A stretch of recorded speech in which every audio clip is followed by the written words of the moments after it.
Hi, everyone. I'm removing my mask because we're out of doors and the people around me are more than 6 feet away. My name is Dr. Julia Eilenberg. I'm a psychiatrist and I practice here in the town of Rhinebeck. I was asked by the town board to deliver this public service announcement about the mental health effects of COVID-19. I hope that you'll find these comments useful and helpful to you and your loved ones. I want to thank the town board for inviting me to speak to you today. We're living through a very unprecedented event of this viral pandemic. Most of us, by far, most of us have never experienced anything like this in our lifetimes. This is truly one for the history books. And the consequences of this very serious viral illness create a lot of stress for us. I'm going to list what some of these stresses are, and then I'm going to talk about the effects they're having upon our feelings and our behavior. So, the stresses created by this pandemic include the stress of loss. Many of us are experiencing the loss of our health, the loss of loved ones, some of whom may have died or become very ill as a consequence of the infection of COVID-19.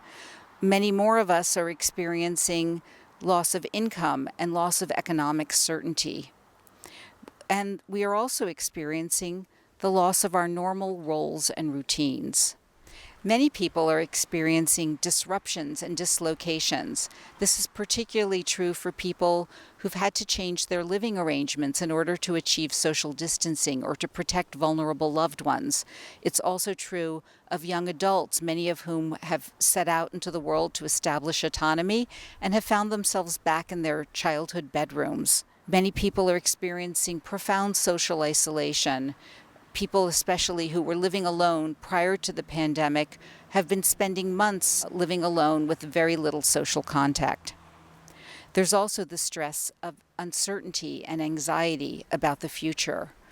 When will we return to normal? Will we return to normal? When will our economy rebound? When will we be able to continue with the plans that we were making before the pandemic? There's also the stress of what I call personal risk management. We are being asked to think through the decisions we make on a day-to-day basis in a way we never have before, weighing risks of possibly exposing ourselves to this very serious viral illness against risks of staying home or avoiding commitments and avoiding economic opportunities, avoiding school. What are the effects of all these stresses? Well, there are subjective, internal effects that can lead to strong emotional reactions, feelings of sadness, leading even into depression, anxiety, a sense of grief, feelings of detachment, numbness, or disengagement, feelings of confusion, and even anger and irritability. The behavioral consequences of these stresses are also profound and varied. These can include a loss of motivation, a loss of self-regulation and self-care routines which are disrupted. This can even lead to problems with sleep, where we're sleeping too much or too little, or we're beset by nightmares. People can experience episodes of outbursts, irritability, arguments.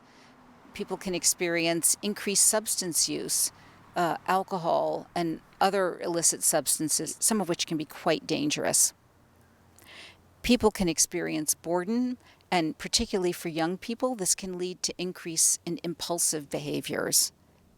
So, the consequences on our mental health of all of these stresses and our reactions to them and our behavioral disruptions are very varied. Some people are only mildly affected, if at all. Some people are intermittently affected, and some people are experiencing profound disruptions in their sense of well-being and psychological health.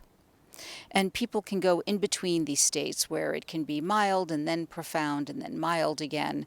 It's all across the map.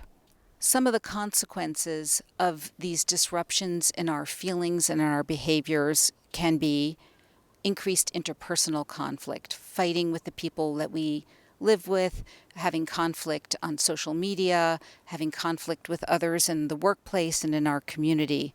People can experience what we call identity disturbance. This is particularly true of young people who may be feeling a loss of clarity about who they are or what their purpose is. People, especially older people, may be experiencing increased confusion and a decline in their mental acuity. People who are in cognitive decline may be experiencing a worsening of their cognitive functioning. In worst case scenarios, people may be experiencing hopelessness, desperation, and even suicidal thoughts and behaviors. We in the mental health field are particularly concerned about the effects of the pandemic on those who were already struggling with mental illness. These people, our patients, may experience a lack of access to care, a lack of social supports, social isolation, which can already be a feature of mental illness, can obviously worsen in the context of social distancing, worsening confusion, and worsening cognitive decline.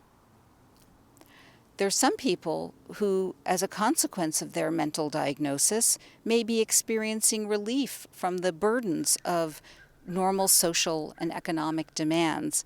But this may not be a good thing for them, and it may make it hard for them to re-enter the workplace and their roles once the pandemic lessens.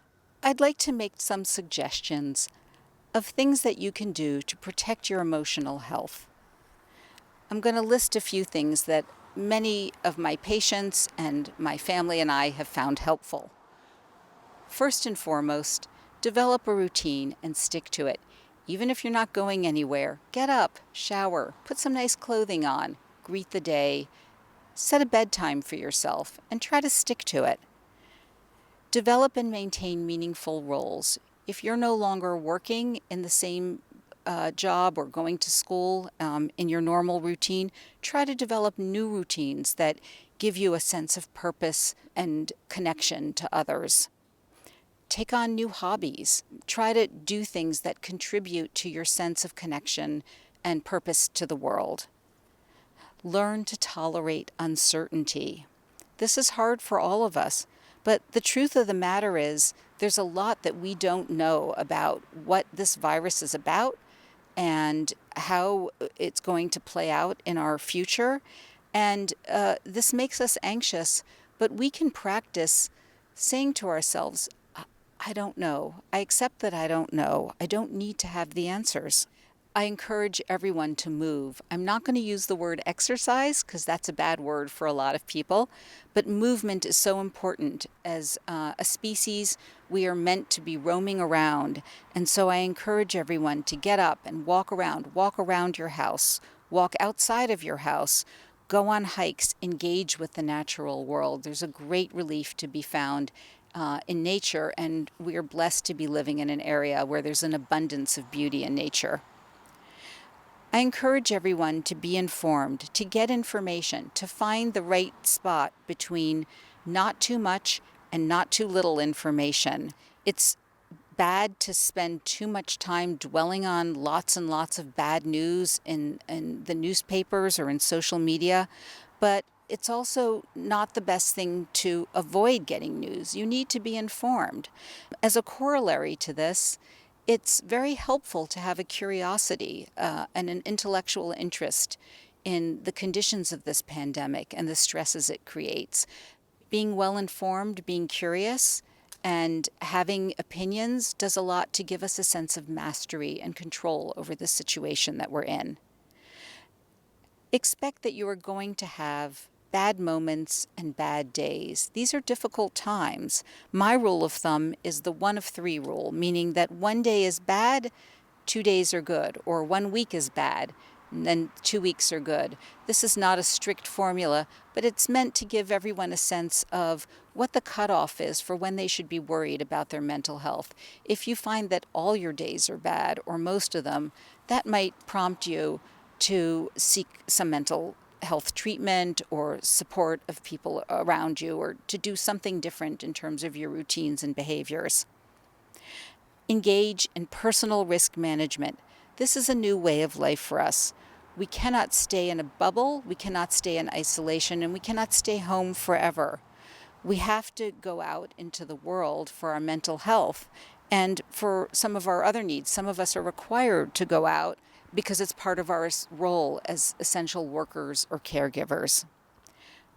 I encourage everyone to weigh your needs and your desires against the degree of exposure or risk that you're willing to take, and to make rational decisions about your activities.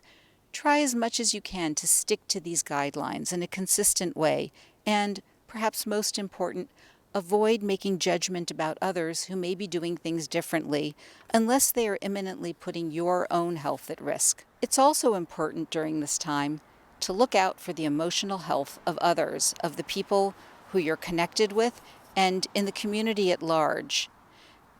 Some of the things we want to watch out for in terms of our concern for others is for people who are extremely isolated. We might want to be mindful of those people who are not engaging at all in any reopening activities. We might want to, without judgment, ask them why and see if we can help them work through some of their own personal risk management parameters.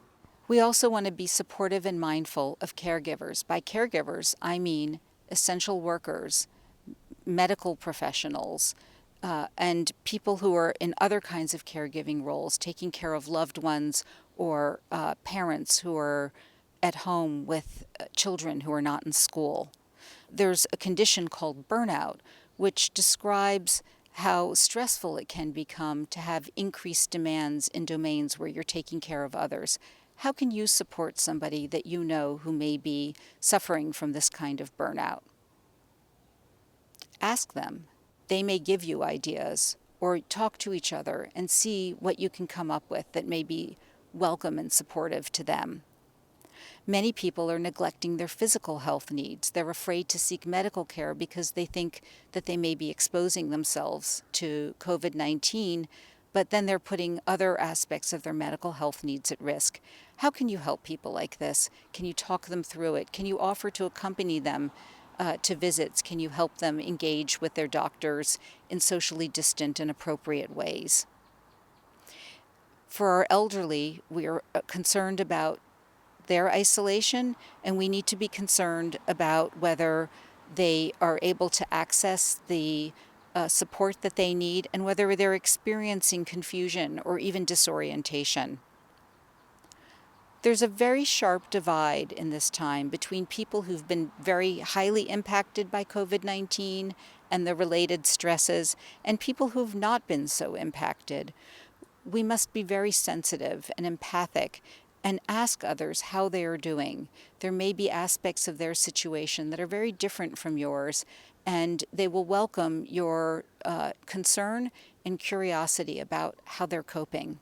Watch out for signs of worsening substance abuse, alcohol, drugs, in the people that you know. Stay attuned to this. Don't be afraid to comment and to ask and to help them find support if they're unable to cut down on their own.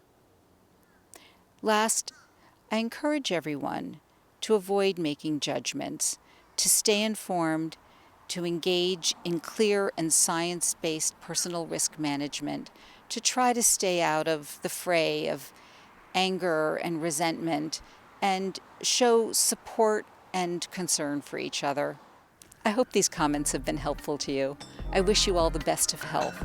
I hope that you prosper and find your way through these difficult and uncertain times. It's been my privilege to address you. Thank you very much.